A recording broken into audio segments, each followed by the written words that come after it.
Renault is having a second crack at the Australian electric vehicle market. And while its first attempt, the tiny Zoe, was perhaps a little esoteric at best, this is the first zero-emissions version of its hugely likeable and charismatic small hatchback, the Megane. And it's called the Megane E-Tech. And I think this car has a much better chance of getting recognised. Let me show you why. You're watching Car Sales. If you like this video, hit like, and if you really like this video, perhaps consider subscribing. And if you really like this video, hit the bell icon so you get notified every time there's another review like this one, although it might not be quite as good as this one.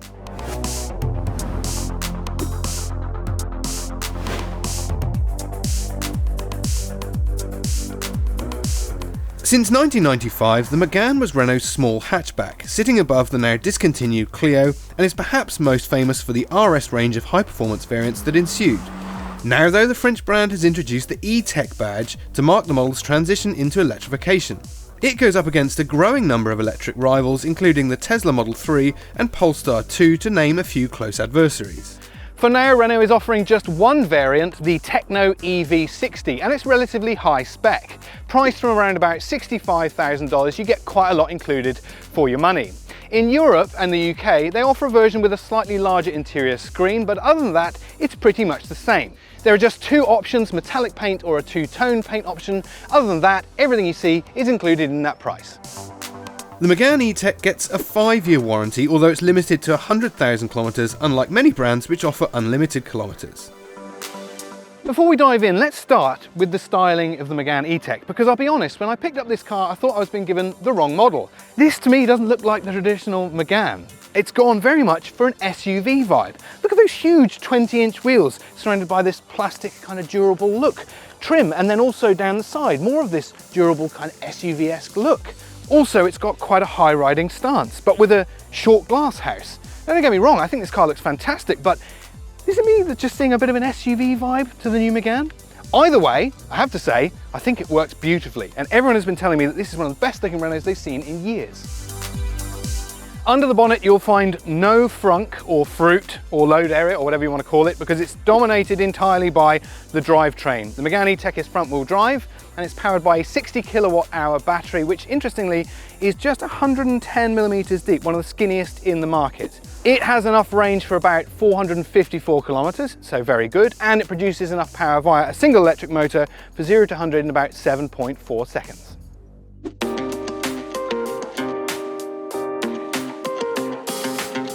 Inside the Renault Megane E-Tech, it is just as impressive as the first impressions on the outside. This interior is just fantastic.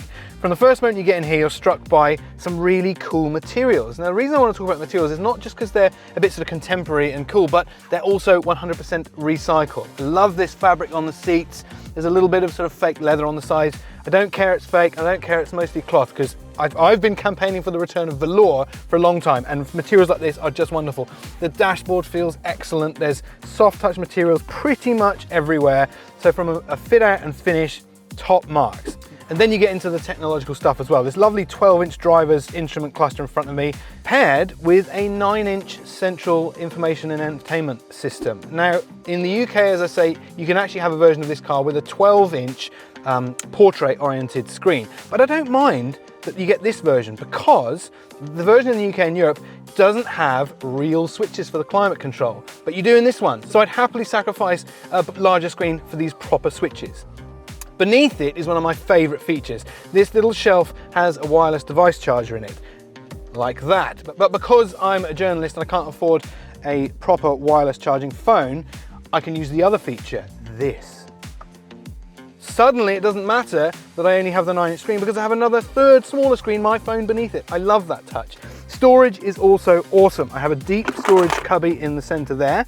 Another little one for, I don't know what that's supposed to be, business cards or something, change. Key storage down there, cup holder, and then these things that you can move around so you can sort of choose your own adventure.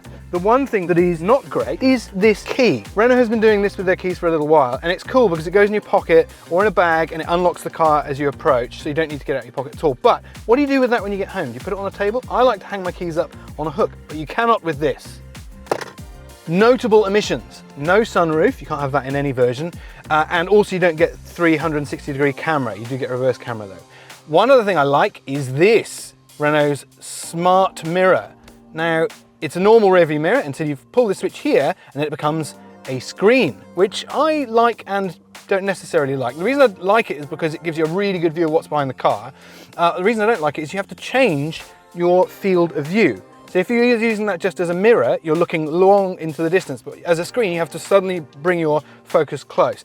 It's quite advanced. It even has its own little menu. Look at this. If you want to see the license that applies to the technology in this, there you go. You can scroll through a huge, about 95 pages of license, if you wanted to. Renault has gone to lengths to make the technology in this car not just interesting and a good feature, but also relevant as well. First of all, I've got Android Auto and there's Apple CarPlay. My phone, an Android device, thank you very much, is connected to this vehicle, which gives me all kinds of access to things like this. Like I have my own music streaming, I've got Google Maps, which is excellent. So all the features you're used to with wireless smartphone mirroring is available here. But in the native stuff, I've got these really lovely driving modes that I can access either through here, or I've got a button on the steering wheel labeled multi-sense. So there's this menu. Now I've got all these different electric modes here. I can see in a very nice graphic how much power I've got left in the battery. That's good because the last 10–20% of the battery is the hardest to fill up, so if you just want to stop at 80 you can. The layout is excellent. The graphics are super resolution, the layout's really intuitive.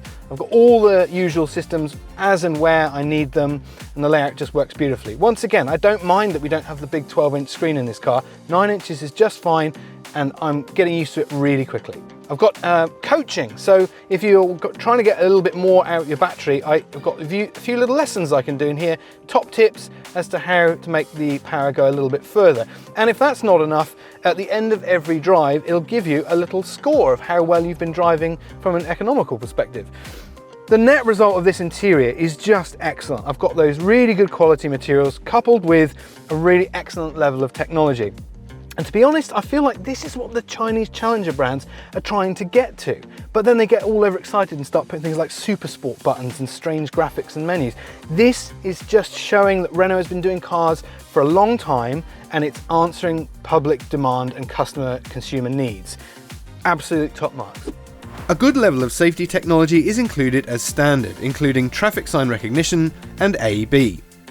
I'm not having such a good time in the second row. First of all, it's a little bit cramped. There's zero toe room underneath that seat in front. There's not very good lower thigh support for me, taller passenger. There's no center armrest, one of my favorite features, and therefore there's no cup holders in there either.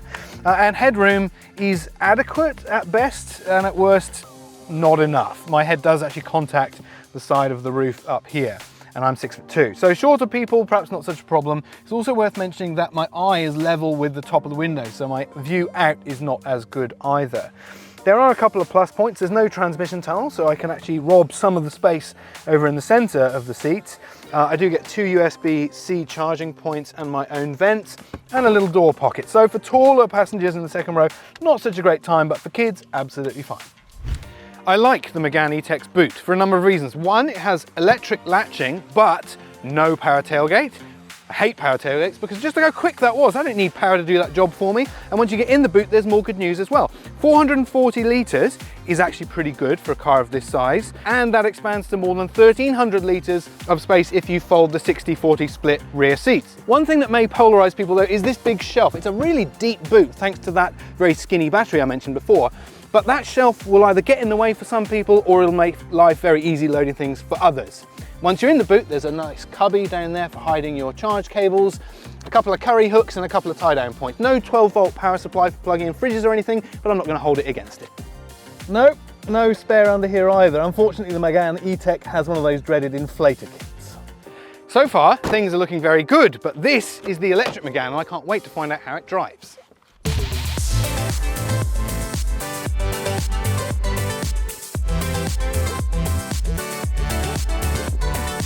Out on the road, it doesn't take long to realise that this car, the Megane E-Tech, has been very well thought out.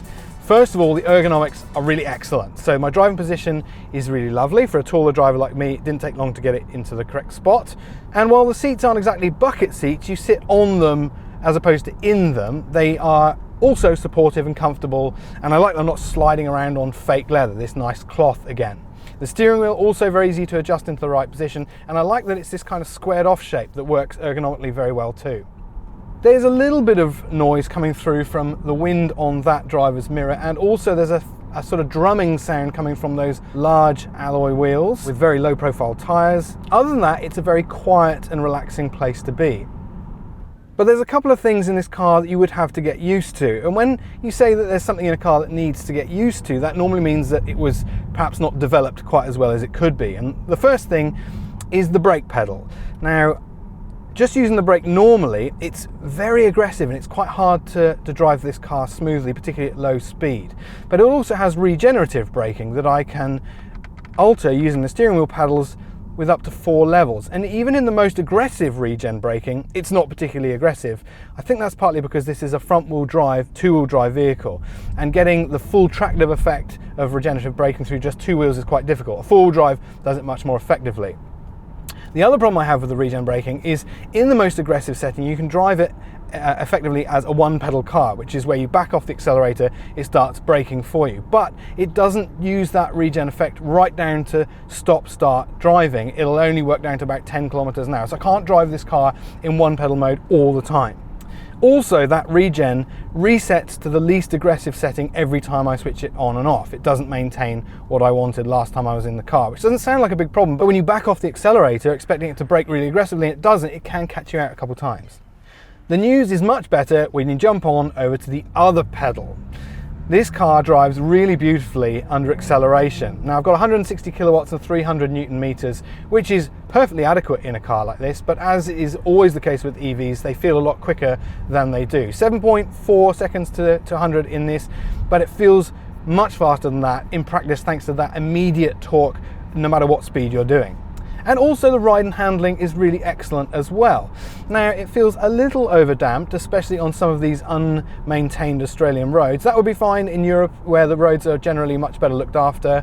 And also in combination with those low profile tyres again, it can be just a little sudden in the ride quality. There's also a little bit more body roll than I was expecting, but generally the result is a car that handles and is very easy to position and change direction when you're trying to have fun behind the wheel. The secret to this car's ride and handling is in weight. It weighs just over 1,600 kilos, which I know doesn't sound like a very lightweight car for a small hatchback, but for an electric small hatchback it is. And that has resulted in lots of advantages, including the way it drives, but also its efficiency. Now, it only has a 60 kilowatt hour battery, but Renault says this car will do about 15.6 kilowatt hour per 100 kilometers, which is pretty good. And in my time with it, it's been returning pretty much that economy. This little car is very well thought out, is comfortable and quiet to drive long distances.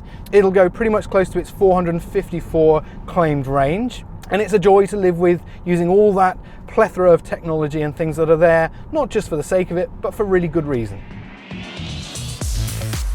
I feel like Renault has never really realised its full potential in Australia. Yes, there's been a small audience for some of its very good SUVs, but this car really goes to the next level in terms of sophistication and technology. And in an emerging electric car era, I think this could be the vehicle that finally earns Renault in Australia the reputation that it deserves. Thanks for watching Car Sales. This is not the only EV on sale, and if you're interested in putting a battery-powered car on your driveway, check out these videos for lots of other reviews for electric vehicles.